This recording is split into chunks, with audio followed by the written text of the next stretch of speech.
മഹാരാജാസ് കോളേജിലെ SFI നേതാവ് അഭിമന്യുവിനെ കൊലപ്പെടുത്തിയ കേസിൽ ഇന്ന് പ്രതികൾ കോടതിയിൽ ഹാജരാകണം.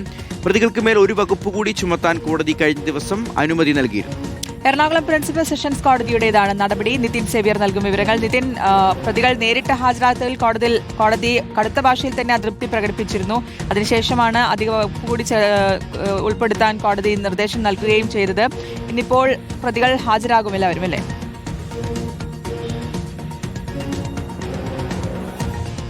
തീർച്ചയായും ഇന്ന് പ്രതികൾ കോടതിയിൽ ഹാജരാകണം, ഉറപ്പായും ഹാജരാകണമെന്നാണ് കഴിഞ്ഞ ദിവസം പ്രിൻസിപ്പൽ സെഷൻസ് കോടതി ആവശ്യപ്പെട്ടിരിക്കുന്നത്. കാരണം നേരത്തെ 2 തവണ ഈ വിചാരണയുമായി ബന്ധപ്പെട്ടുള്ള നടപടികളിൽ പ്രതികൾക്ക് ഹാജരാകാൻ നോട്ടീസ് നൽകിയിട്ടും ഇവർ കോടതിയിൽ ഹാജരായിരുന്നില്ല. തുടർന്നാണ് ഇന്ന് മുഴുവൻ പ്രതികളും നിർബന്ധമായും ഹാജരാകണം എന്ന് കോടതി ഉത്തരവിട്ടിരിക്കുന്നത്. കഴിഞ്ഞ തവണയും ഇവർ ഹാജരാകാതിരുന്നതോടെ ഒരു വകുപ്പ് കൂടി ഇവർക്കുമേൽ അധികമായി ചുമത്താൻ കോടതി തീരുമാനിച്ചിരുന്നു. IPC 312 വകുപ്പ് പ്രകാരമുള്ള IPC 323 ചുമത്താനാണ് നിലവിൽ തീരുമാനിച്ചിരിക്കുന്നത്. ഇതുമായി ബന്ധപ്പെട്ടുള്ള വിചാരണ നടപടികൾ 4 മാസത്തിനകം പൂർത്തിയാക്കണം എന്നാണ് നിലവിൽ ഹൈക്കോടതിയുടെ നിർദ്ദേശമുള്ളത്. അഭിമന്യുവിന്റെ അമ്മ ഭൂപതി നൽകിയ ഹർജിയിലായിരുന്നു ഇത്തരത്തിലൊരു നിർദ്ദേശം ഹൈക്കോടതി നേരത്തെ തന്നെ നൽകിയിട്ടുള്ളത്. ഏതായാലും വിചാരണ നടപടികൾ വളരെ പെട്ടെന്ന് പൂർത്തിയാക്കാനാണ് നിലവിൽ സെഷൻസ് കോടതിയുടെ തീരുമാനം. അതുകൊണ്ട് തന്നെ മുഴുവൻ പ്രതികളെയും ഹാജരാക്കി കുറ്റപത്രമടക്കം വായിച്ചു കേൾപ്പിച്ച ശേഷമുള്ള വളരെ പെട്ടെന്ന് തന്നെ വിചാരണ പൂർത്തിയാക്കുന്ന നടപടികളിലേക്ക് ഇനി ഇവർക്ക് പ്രതികൾക്കും അല്ലെങ്കിൽ ഇതുമായി ബന്ധപ്പെട്ടുള്ള മറ്റ് ഹർജിക്കാർക്കുമൊക്കെ പറയാനുള്ളത് വളരെ പെട്ടെന്ന് കേട്ട് വളരെ പെട്ടെന്ന് തന്നെ ഈ കേസിൽ ഒരു അന്തിമ തീരുമാനത്തിലേക്ക് എത്താനുള്ള ശ്രമമായിരിക്കും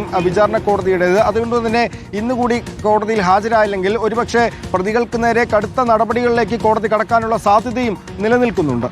ഓക്കെ, നിതിൻ സേവ്യറാണ് വിവരങ്ങൾ നൽകിയത്.